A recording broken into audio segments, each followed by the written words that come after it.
Si pueden sentar amables, por favor, de ir conmigo a Efesios capítulo 4. Efesios capítulo 4, para continuar con nuestra serie de predicaciones expositivas en esta epístola. La epístola de Pablo a los Efesios posee dos grandes secciones que son fácilmente identificables. En los capítulos 1 al 3 tenemos una sección eminentemente doctrinal, mientras que en los capítulos 4 al 6 tenemos una sección eminentemente práctica. En los primeros 3 capítulos de la carta, Pablo se detiene a considerar la naturaleza de la vida cristiana y los privilegios de los que ahora disfrutamos por el hecho de estar en Cristo. Y es interesante notar que en toda esta sección primera de la carta no encontramos ningún mandamiento, ninguna exhortación, exceptuando quizás el versículo 11 del capítulo 2, donde Pablo nos dice que debemos acordarnos de lo que éramos cuando aún no estábamos en Cristo. Pero allí básicamente lo que encontramos son doctrinas, doctrinas, doctrinas. Estos capítulos son eminentemente doctrinales. Pero al llegar al capítulo 4 de Efesios, nos topamos de inmediato con un panorama distinto. Versículo 1. Yo pues, preso en el Señor, os ruego que andéis como es digno de la vocación con que fuisteis llamados, a la luz de lo que sois en Cristo y de todos los privilegios y recursos que Dios nos ha otorgado por gracia. Ahora os ruego, dice Pablo, os exhorto a que viváis en consonancia. Hay una ética que se desprende de nuestras doctrinas. Si creemos lo que decimos creer, entonces debemos vivir de cierta manera. Y es a este modo de vivir al que Pablo se refiere en el versículo 1, cuando nos dice que debemos andar como es digno de nuestra vocación. Esa palabra andar es usada en la Escritura para referirse al curso de la vida de una persona, y es característica en esta segunda sección de la carta. Noten el capítulo 4, versículo 17. Esto pues digo y requiero en el Señor, que ya no andéis como los otros gentiles, que andan en la vanidad de su mente. Capítulo 5, versículo 2. Y andad en amor, como también Cristo nos amó. Capítulo 5, versículo 8. Porque en otro tiempo eras tinieblas, pero ahora sois luz en el Señor. Andad como hijos de luz. Versículo 15, mirad pues con diligencia cómo andéis, no como necios, sino como sabios. Esta palabra andar es característica en esta segunda sección de la carta. Cuando Pablo nos exhorta a andar como es digno de la vocación con que fuimos llamados, nos está pidiendo que el curso de nuestra vida sea consecuente con nuestro llamamiento como cristianos. Dios nos llamó a salvación, Dios nos llamó a ser sus hijos, Dios nos llamó a ser miembros de su pueblo, y todo esto es un gran privilegio, pero es también una gran responsabilidad. Ahora debemos vivir conforme a lo que somos, y es de eso que trata esta segunda sección de la carta de Pablo a los Efesios. Ahora bien, en esta segunda sección de la epístola también hay 4 partes claramente delineadas. En los versículos 2 al 16, Pablo describe el andar del cristiano en medio de la comunidad de los redimidos que es la iglesia. En los versículos 17 del capítulo 4 hasta el capítulo 5, versículo 20, Pablo describe el andar del cristiano en el mundo. En el capítulo 5, versículo 21, hasta el capítulo 6, versículo 9, Pablo describe el andar del cristiano en el seno familiar. Y en el capítulo 6, versículo 10, hasta el capítulo 6, versículo 20, Pablo nos muestra la lucha espiritual que conlleva ese andar. En la mañana de hoy, nosotros comenzaremos a ver esta sección que trata sobre nuestro andar como cristiano en medio de la comunidad de los redimidos, la iglesia. Y los invito a leer ahora conmigo, ahora que ubicamos el texto en su contexto, veamos ahora los versículos 1 al 16 del capítulo 4. Yo pues, preso en el Señor, os ruego que andéis como es digno de la vocación con que fuisteis llamados, con toda humildad y mansedumbre, soportándoos con paciencia los unos a los otros en amor, solícitos en guardar la unidad del Espíritu en el vínculo de la paz, un cuerpo y un espíritu, como fuisteis también llamados en una misma esperanza de vuestra vocación. Pero un Dios, un Señor, una fe, un bautismo, un Dios y Padre de todos, el cual es sobre todos y por todos y en todos. Pero a cada uno de nosotros fue dada la gracia conforme a la medida del don de Cristo. Por lo cual dice, subiendo a lo alto, llevó cautiva la cautividad y dio dones a los hombres. Y eso de que subió, ¿qué es? Sino que también había descendido primero a las partes más bajas de la tierra. El que descendió es el mismo que también subió por encima de todos los cielos para llenarlo todo. Y él mismo constituyó a unos apóstoles, a otros profetas, a otros evangelistas, a otros pastores y maestros, a fin de perfeccionar a los santos para la obra del ministerio, para la edificación del cuerpo de Cristo, hasta que todos lleguemos a la unidad de la fe y del conocimiento del Hijo de Dios, a un varón perfecto, a la medida de la estatura de la plenitud de Cristo, para que ya no seamos niños fluctuantes, llevados por doquiera de todo viento de doctrina, por estratagema de hombres que para engañar emplean con astucia las artimañas del error, sino que siguiendo la verdad en amor, crezcamos en todo en aquel que es la cabeza, esto es Cristo, de quien todo el cuerpo, bien concertado y unido entre sí, por todas las coyunturas que se ayudan mutuamente, según la actividad propia de cada miembro, recibe su crecimiento para ir edificándose en amor. Hay dos palabras claves que debemos notar en esta parte, en esta sección, para comprender el curso de pensamiento del apóstol Pablo en este pasaje. Estas dos palabras son unidad y crecimiento. Pablo está preocupado por la unidad de la iglesia y por su crecimiento espiritual. Ahora bien, estos dos conceptos no deben ser separados el uno del otro. Como veremos en la medida en que avancemos en el estudio de este pasaje, que no vamos a concluir en este domingo, la unidad es indispensable para el crecimiento de la iglesia. Y ese crecimiento, a su vez, fortalece la unidad. La unidad es sin duda alguna uno de los elementos más cruciales para la salud espiritual de toda iglesia cristiana y para el desempeño de su ministerio. En todo el Nuevo Testamento encontramos un énfasis evidente en la responsabilidad que tenemos de promover la unidad dentro del cuerpo de Cristo y evitar a toda costa aquello que pueda quebrantar esa unidad. Amados hermanos, nosotros vivimos en un mundo profundamente dividido. Los hombres se han encargado de levantar grandes barreras que nos separan unos de otros, barreras sociales, barreras económicas, barreras raciales, barreras étnicas.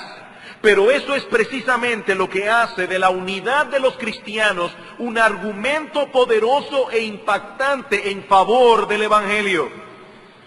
Por medio de la obra de Cristo en la cruz, pecadores han sido reconciliados con Dios y al mismo tiempo hemos sido reconciliados entre sí, sin importar la raza, la nacionalidad o el color. Pero ahora Pablo nos exhorta en esta porción de la epístola a mostrar esta realidad en la práctica. Es de eso que trata este pasaje que vamos a comenzar a estudiar en el día de hoy. En él Pablo nos enseña que la unidad de la iglesia debe ser preservada, Efesios 4, versículos 2 al 3, que esta unidad se desprende de las realidades eternas que los creyentes compartimos, capítulo 4, versículos 4 al 6, que esta unidad es compatible con la diversidad, capítulo 4, versículos 7 al 12, y finalmente que esta unidad se encuentra estrechamente ligada con la madurez y el crecimiento de la iglesia, versículos 13 al 16.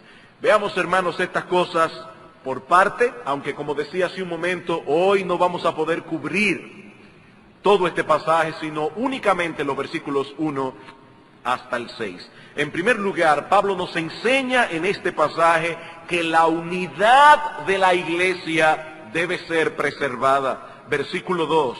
Con toda humildad y mansedumbre, soportándoos con paciencia los unos a los otros en amor, solícitos en guardar la unidad del Espíritu en el vínculo de la paz. Ya Pablo ha dicho en el capítulo 2 que los creyentes somos uno en Cristo, que formamos una sola nación, una sola familia, un solo templo espiritual. Esto es algo que ya Cristo hizo por su pueblo en la cruz del Calvario. Pero ahora, hermanos, nosotros, tú y yo, tenemos la responsabilidad de preservar esta unidad que Cristo compró para su pueblo a precio de sangre. Con la iglesia ocurre algo similar a lo que pasa en el matrimonio. El hombre y la mujer vienen a ser uno a través del vínculo matrimonial. Pero no todas las parejas reflejan esa unión en el mismo grado. Pues lo mismo ocurre en la iglesia. Ya somos uno en Cristo, estamos unidos por un vínculo espiritual sumamente poderoso, un vínculo que nadie puede quebrantar, que nadie puede deshacer. Pero esa unidad debe reflejarse en la práctica. Esa unidad debe ser cuidadosamente guardada como un tesoro, porque puede verse seriamente afectada en el trato de los unos para con los otros. Y en los versículos 2 al 3, el apóstol Pablo nos presenta cuáles son esas virtudes cristianas que son esenciales cultivar para la preservación de la unidad práctica en la iglesia. Y la primera de estas virtudes es la humildad. La humildad, dice Pablo, con toda humildad. Y esta palabra indica una baja estima de nosotros mismos. Escúchenme bien, hermanos. Escúchenme bien, porque esta palabra es mala palabra en el día de hoy. Esta palabra humildad indica que nosotros debemos tener una baja estima de nosotros mismos, basada en la conciencia que tenemos de nuestra propia culpabilidad y debilidad delante de Dios. El domingo pasado veíamos cómo Pablo decía de sí mismo en el capítulo 3, versículo 8, que él era menos que el más pequeño de todos los santos. A Pablo lo hubieran llevado seguramente a un psicólogo de haber vivido en este tiempo. Este pobre hombre sufre de baja autoestima. Él dice que él era menos que el más pequeño de todos los santos. Y hermanos, eso es humildad. Eso es humildad. Este hombre tenía una clara conciencia de su pecado, de su propia indignidad y pequeñez. Y es de esa conciencia que nace la verdadera humildad. Ahora, yo sé que esta forma de pensar es totalmente contraria a la que el mundo quiere inculcar en nosotros hoy día. Hoy se nos dice que no hay nada más importante para un ser humano que tener una elevada autoestima, que no hay nada más crucial para la salud emocional y psicológica que pensar de nosotros mismos que somos personas fantásticas, que somos personas maravillosas. Pero mi hermano, mi amigo, eso no es conforme a la realidad. No es así como Dios nos dice en su palabra que debemos pensar de nosotros mismos. En el famoso pasaje de las bienaventuranzas, Cristo dice que los ciudadanos de su reino son los pobres en espíritu. Aquellos que saben que espiritualmente están en completa bancarrota. Aquellos que saben que no tienen nada que presentar delante de Dios para ser aceptados por Él. Un pobre en espíritu no es aquel que tiene un espíritu pobre. Eso debe ser aclarado. No es lo mismo ser un pobre en espíritu que tener un espíritu pobre. Ser pobre en espíritu no se trata de ser un hombre apocado. No se trata de ser un hombre aplastado por la timidez, no. Tampoco significa que debemos llegar a la conclusión de que los seres humanos carecen de valor y dignidad intrínseca. Eso no es lo que significa. La Biblia dice que el hombre fue creado a la imagen de Dios y como tal es una criatura valiosa por esa imagen que lleva consigo. No es verdad que el hombre es un animal racional. No, nosotros no somos animales, somos seres vivos creados a la imagen de Dios. Y esa imagen nos da valor y dignidad. Un perro no es igual a un hombre, por más que la sociedad protectora de animales quiera convencernos de lo contrario. Un perro es un perro, un hombre es un hombre. Con dignidad, por ser hecho a la imagen de Dios. Eso es lo que la Biblia enseña, pero no es todo lo que la Biblia enseña. La palabra de Dios también nos enseña que somos pecadores y rebeldes. Y que como tales merecemos la justa ira de Dios. Hemos transgredido su ley en incontables ocasiones. Y por lo tanto no merecemos sus bondades, no merecemos sus favores. Más aún, la Biblia enseña que por nosotros mismos no podemos salir de semejante condición espiritual. La Biblia enseña que no poseemos la menor capacidad, ni la más mínima, de resolver este problema en nuestras propias fuerzas. No podemos. Ser pobre en espíritu es reconocer esa realidad y actuar en consecuencia. Ser pobre en espíritu es reconocer esa realidad y actuar en consecuencia. Nada merecemos. Nada podemos reclamar delante de Dios, nada tenemos en nosotros mismos de lo cual podamos gloriarnos con justicia. ¿Qué tú tienes que no hayas recibido, dice Pablo, de Dios? Y si lo recibiste, ¿por qué te glorías como si no lo hubieras recibido? Tú eres como un individuo que acaba de recibir una herencia de 10 millones de dólares y anda por ahí pavoneándote como si lo hubieras trabajado tú. ¿Qué tú tienes que tú no hayas recibido? Y si lo recibiste, ¿por qué te glorías como si no lo hubieras recibido? Ser pobre en espíritu es entender esto. Esa es la esencia de la verdadera humildad. Y esa humildad es imprescindible para mantener la unidad dentro de la iglesia.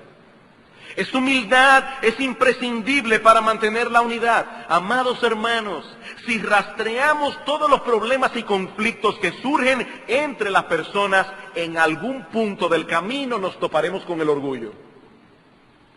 Ya sea en uno, en el otro o en ambos.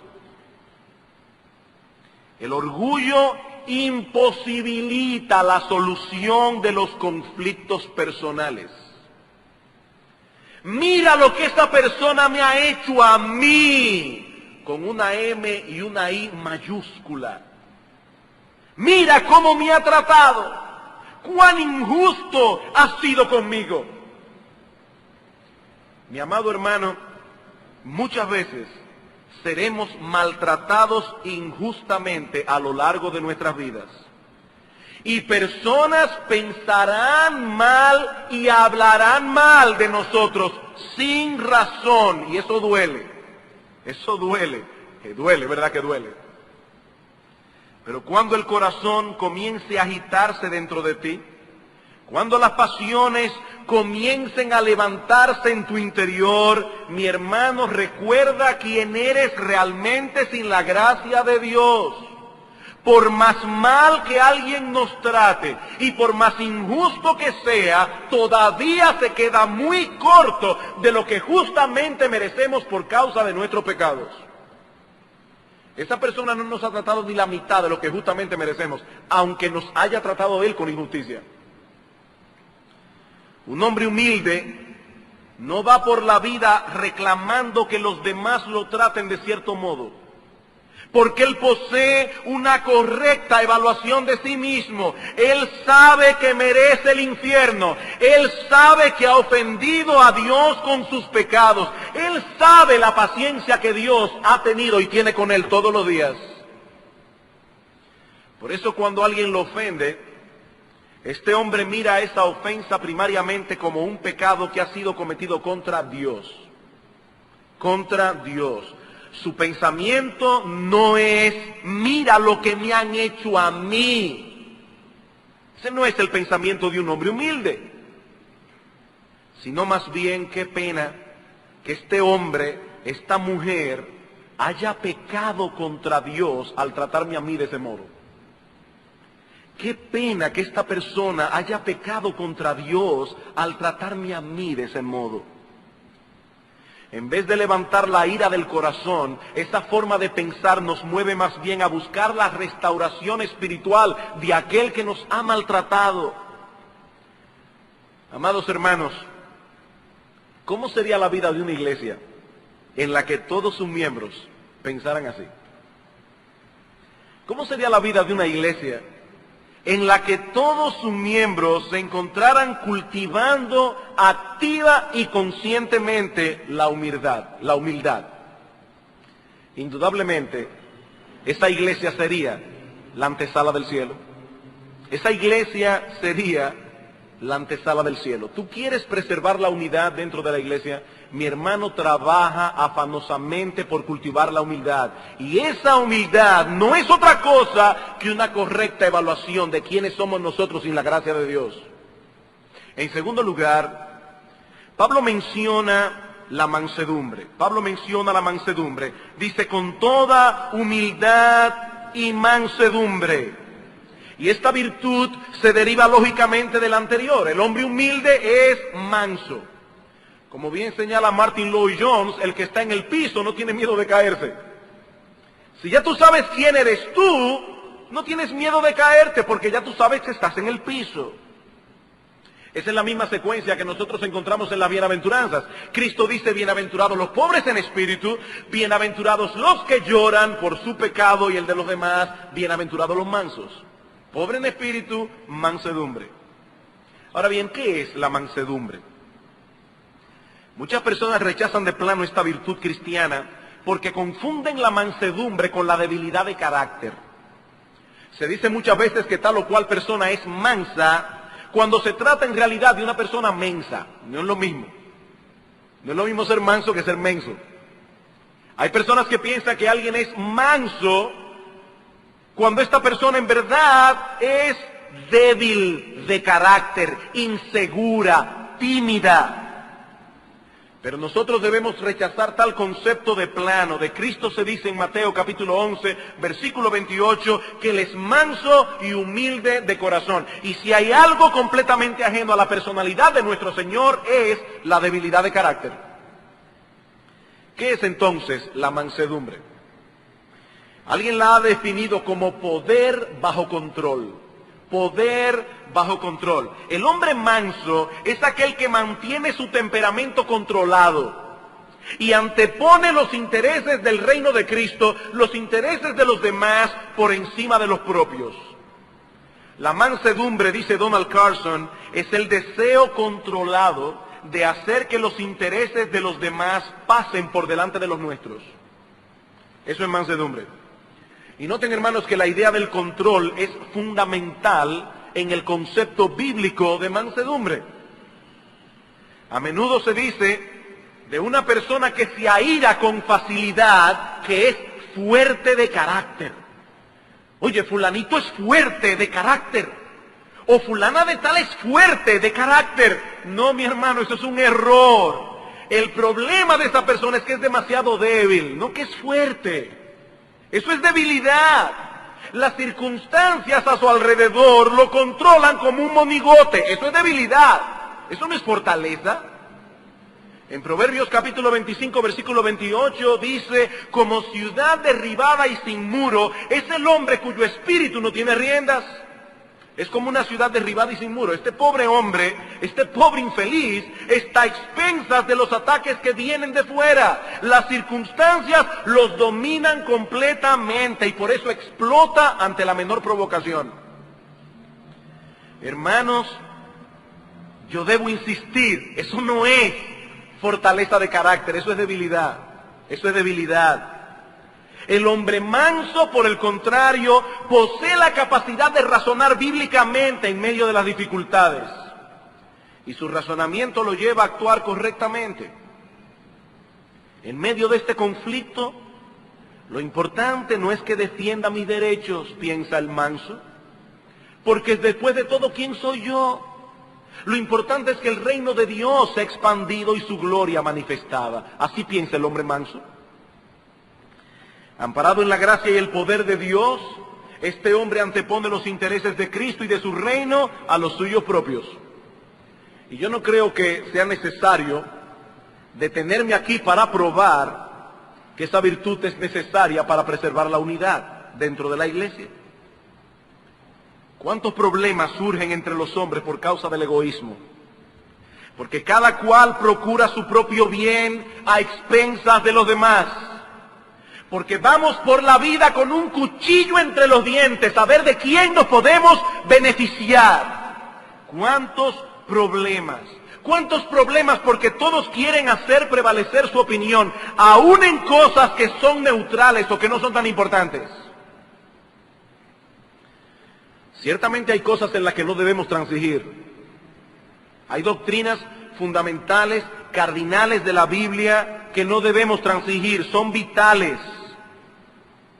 Pero aun cuando tenemos que defender con firmeza una doctrina vital de las Escrituras, alguno de sus principios, debemos hacerlo con mansedumbre, mostrando en todo el carácter de nuestro Señor Jesucristo. En tercer lugar, Pablo menciona en nuestro texto la longanimidad o paciencia, como lo traduce Reina Valera. Dice, con toda humildad y mansedumbre, soportándoos con paciencia los unos a los otros en amor. Y aquí particularmente yo prefiero la traducción de Hendrickson, el comentarista, porque mantiene el orden original de las palabras. Hendrickson traduce, con toda humildad y mansedumbre, con paciencia, soportando los unos a los otros en amor. La palabra longanimidad o paciencia señala la capacidad de ser herido una y otra vez sin quejarse. Eso es paciencia. La capacidad de ser herido una y otra vez sin quejarse da la idea de permanecer largo tiempo bajo una fuerte presión. Y Pablo une esta idea en el texto con la de tolerar el mal sin procurar vengarnos. Noten la cuarta característica, dice, con paciencia soportándoos los unos a los otros. La longanimidad me permite sufrir el agravio sin andar por la vida resabiando y quejándome por lo que me han hecho. Mientras que la frase soportándoos los unos a los otros nos habla de restringir el deseo de devolver golpe por golpe. Eso es soportar.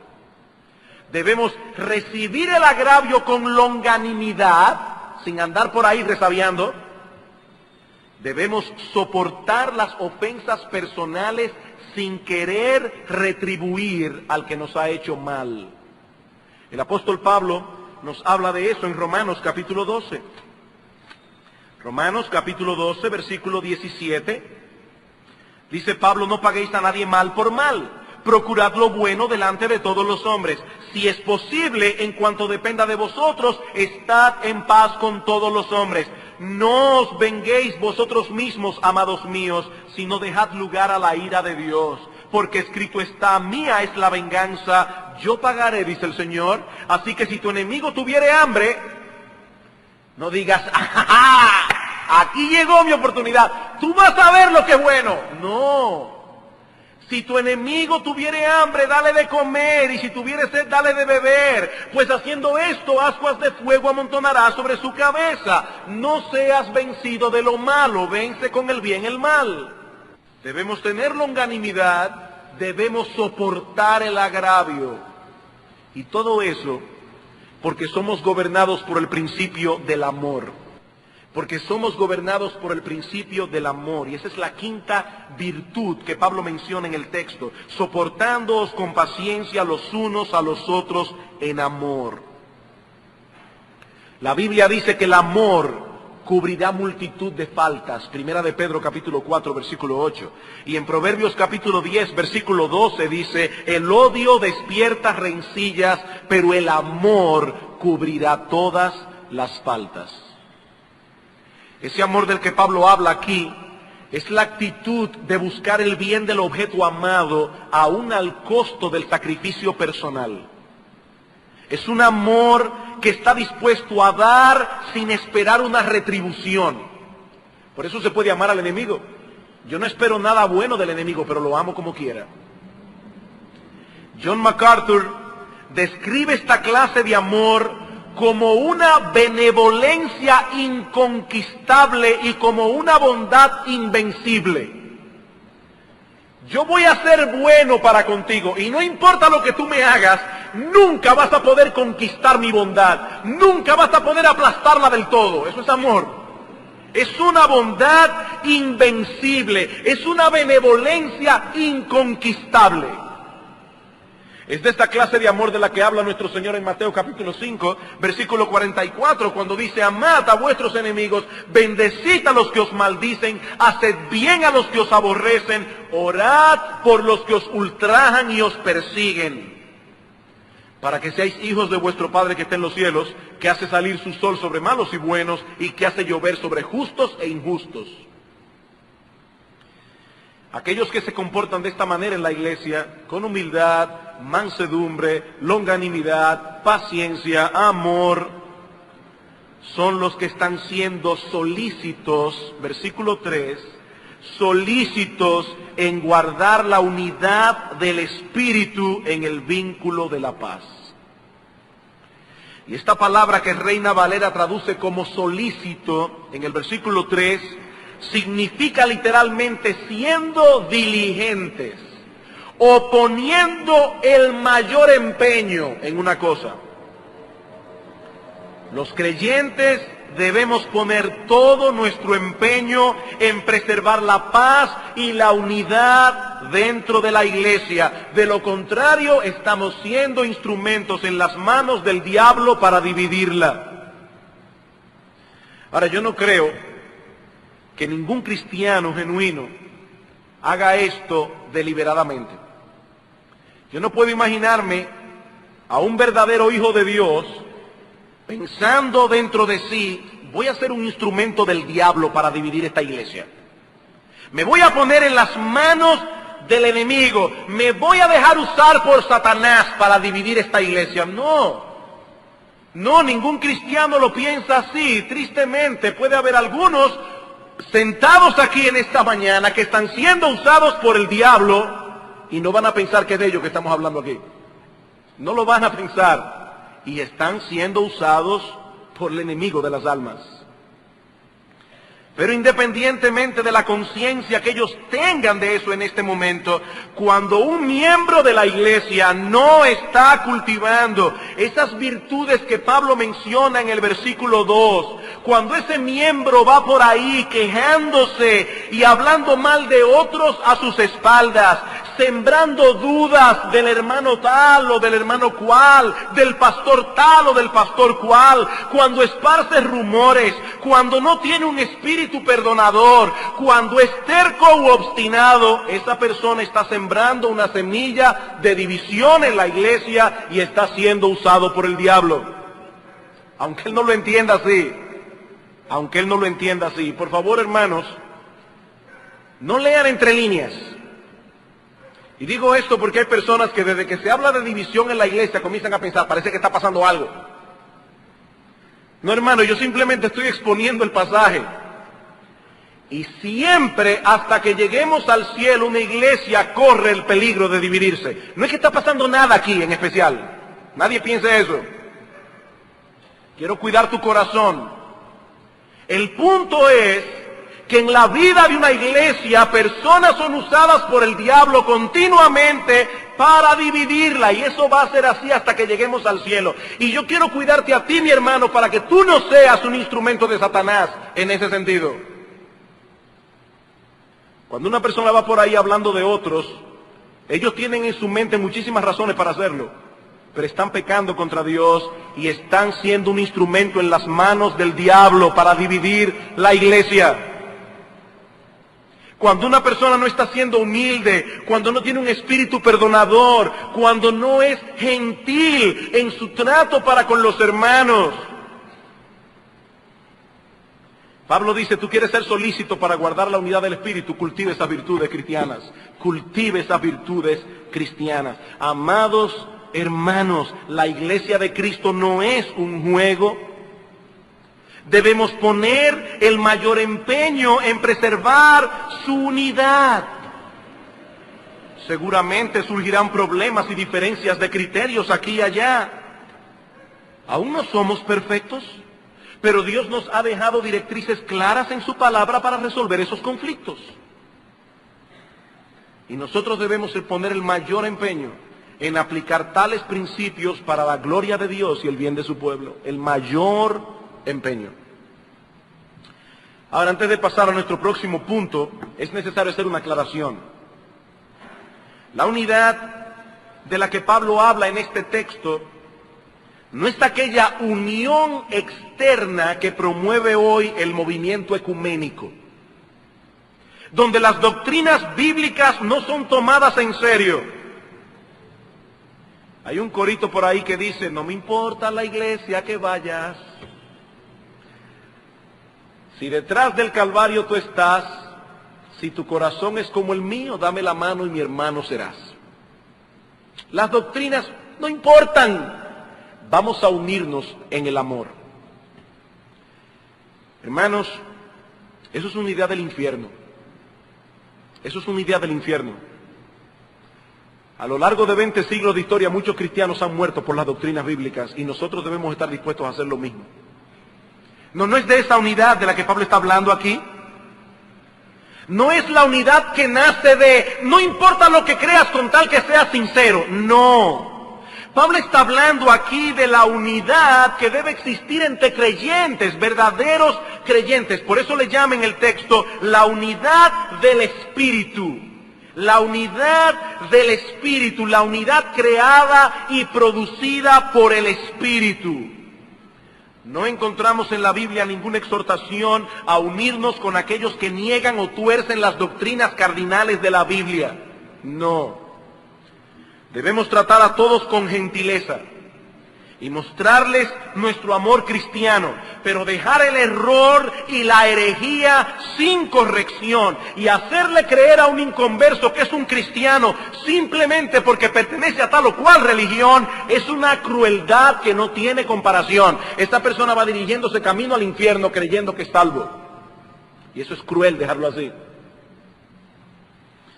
La unidad que el movimiento ecuménico promueve es externa, mecánica. La unidad de la iglesia es interna y orgánica. Interna y orgánica, como Pablo muestra en los versículos 4 al 6, que veremos mucho más brevemente. Así que Pablo nos enseña en este pasaje que la unidad de la iglesia debe ser preservada, pero nos muestra también en segundo lugar que la unidad de la iglesia se desprende de aquellas realidades eternas que los creyentes compartimos. La unidad de la iglesia se desprende de aquellas realidades eternas que los creyentes compartimos. Hemos estado hablando de la unidad de los creyentes en la iglesia. Ahora es necesario que nos detengamos a considerar en qué consiste esa unidad. Pensemos por un momento en la inmensa variedad de personas que componen las iglesias locales. Sobre todo cuando se trata de una iglesia de cierto tamaño como la nuestra. Y rápidamente veremos que somos un grupo sumamente heterogéneo. Somos un grupo sumamente heterogéneo. Todos venimos de trasfondos distintos. Distinto trasfondo socioeconómico. Distinto trasfondo cultural. Distinto trasfondo familiar.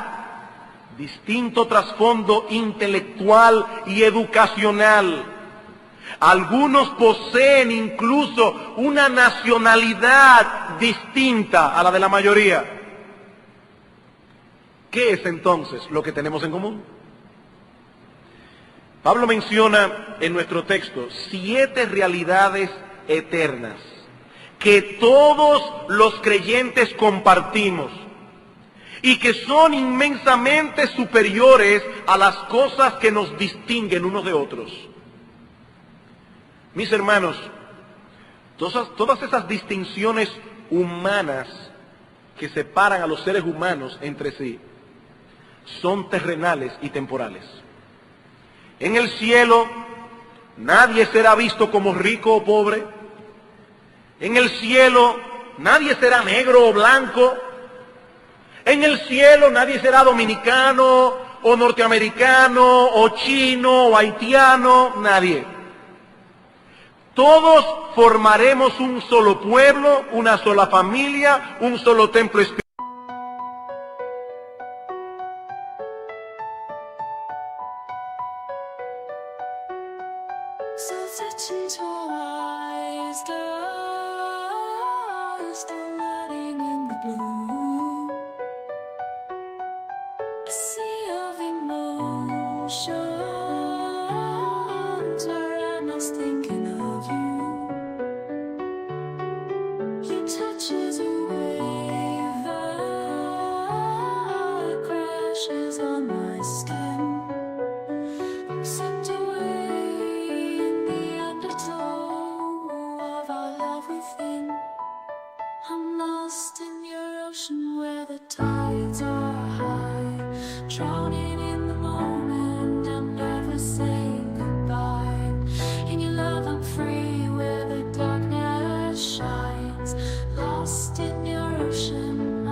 Espiritual, porque todos tenemos estas mismas cosas en común. Versículo 4. Un cuerpo y un espíritu, como fuisteis también llamados en una misma esperanza de vuestra vocación, un Señor, una fe, un bautismo, un Dios y Padre de todos, el cual es sobre todos y por todos y en todos.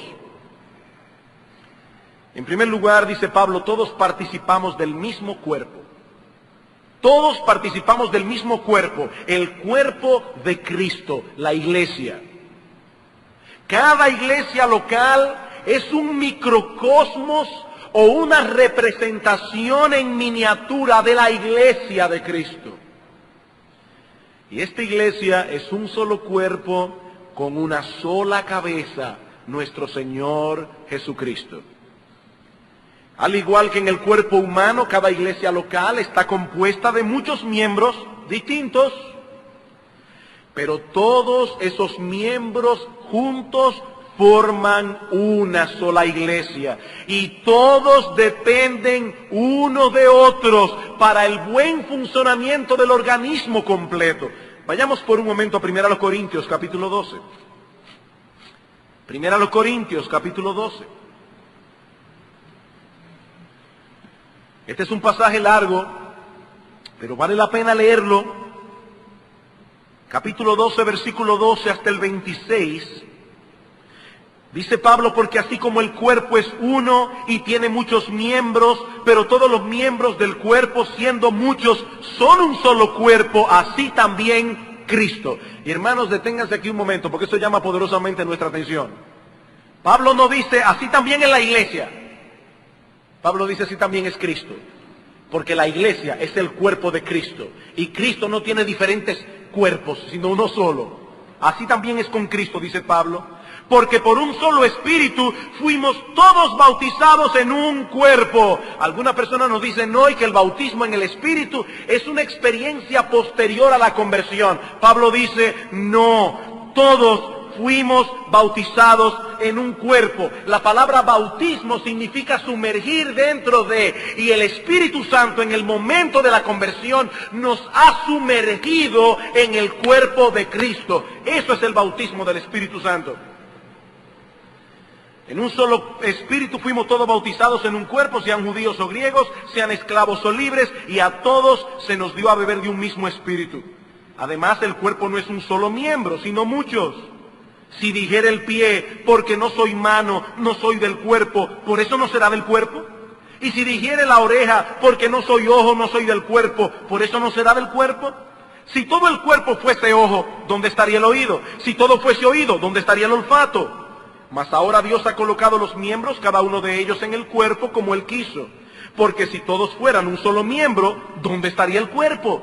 Pero ahora son muchos los miembros, pero el cuerpo es uno solo. Ni el ojo puede decir a la mano, no te necesito, ni tampoco la cabeza a los pies, no tengo necesidad de vosotros. Antes bien, los miembros del cuerpo que parecen más débiles son los más necesarios. Y a aquellos del cuerpo que nos parecen menos dignos, a estos vestimos más dignamente. Y los que en nosotros son menos decorosos, se tratan con más decoro. O al menos era así en la época de Pablo, porque ahora la gente anda exhibiendo su desnudez. Porque los que en nosotros son más decorosos no tienen necesidad, pero Dios ordenó el cuerpo dando más abundantemente honor al que faltaba, para que no haya desavenencia en el cuerpo, sino que los miembros todos se preocupen los unos por los otros. De manera que si un miembro padece, todos los miembros se duelen con él. Y si un miembro recibe honra, todos los miembros con él se gozan. Hermanos, ¿eso es la iglesia? La iglesia es un cuerpo. En segundo lugar, volviendo a Efesios 4, dice el apóstol Pablo allí que todos participamos del mismo espíritu. Un cuerpo y un espíritu. Si eres un verdadero cristiano es porque el Espíritu Santo ha abierto tu entendimiento para que puedas comprender y abrazar de todo corazón la verdad del Evangelio. Pero ese espíritu que obró en ti es el mismo que operó en el hermano que está sentado a tu lado. Y el mismo espíritu que te anima a ti a seguir corriendo la carrera con paciencia es el mismo espíritu que lo anima a él. No son varios espíritus, sino uno solo. Y esa realidad es más poderosa que cualquier diferencia que haya entre tú y cualquier miembro de esta iglesia. En tercer lugar, todos participamos del mismo llamamiento. Versículo 4, un cuerpo y un espíritu, como fuisteis también llamados en una misma esperanza de vuestra vocación. El mismo Dios nos llamó a todos a participar de los mismos privilegios y a disfrutar del mismo destino. Mira bien, mi hermano, a los creyentes que están al lado tuyo, mira bien, porque con ellos vivirás eternamente.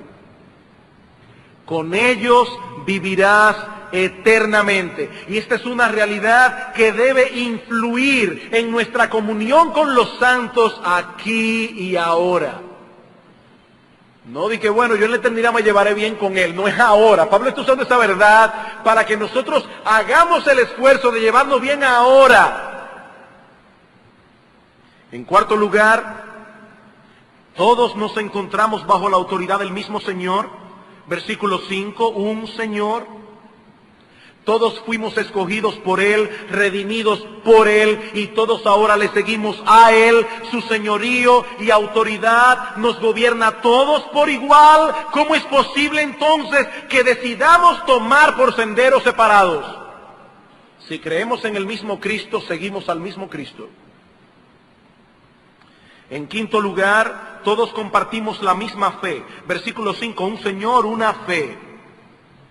Escuchamos las mismas verdades, creímos las mismas verdades y descansamos en las mismas verdades para nuestra salvación eterna. Las mismas verdades. Como alguien ha dicho, la fe salvadora es encontrada en una amplia variedad de corazones, pero esa fe es la misma en todos ellos.